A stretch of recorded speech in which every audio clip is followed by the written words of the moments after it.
In today's video, I'm going to show you exactly how to create columns in Notion step by step.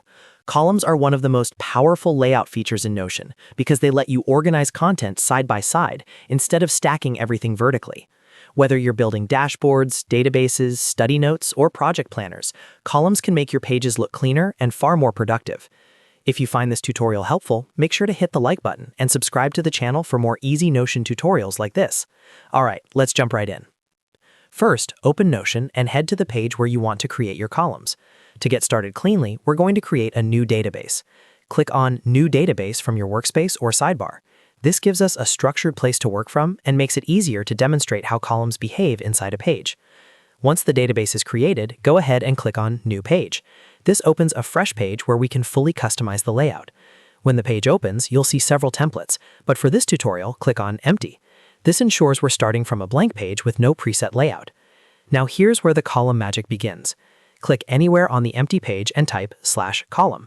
As you type, Notion will automatically show you layout options. You'll see choices like 2 columns, 3 columns, or more. Click on the number of columns you need. For example, if you want a simple side-by-side layout, choose 2 columns. Once you select the column layout, Notion instantly creates separate vertical sections. Each section is its own column, and you can start typing inside any one of them. To make the content stand out, click inside a column and type /highlight. From the menu, click on Highlight. This adds highlighted text inside that column. You can repeat this process in each column. Click into the next column, type /highlight again, and select Highlight. Do this as many times as you want to add content across your columns. You can add text, headings, checklists, images, or even databases inside each column. If you want to adjust or add more columns, hover your mouse between existing columns and drag blocks left or right. You can also type /column again below an existing section to create a brand new row of columns. Notion is very flexible, so you're not locked into your first layout choice. To customize further, click inside column 1 and add more highlights or blocks. Repeat the same steps in column 2 or column 3.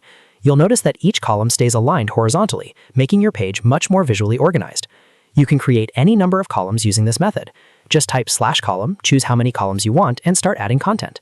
This works for dashboards, comparison tables, daily planners, and pretty much any layout you can imagine. Once you're done, you'll see all the columns you've created neatly displayed on the page. That's it. You've successfully created columns in Notion and learned how to customize them with content. If this video helped you understand how to create columns in Notion, make sure to give it a thumbs up and subscribe for more Notion tips, productivity tutorials, and step-by-step software guides. Thanks for watching, and I'll see you in the next video.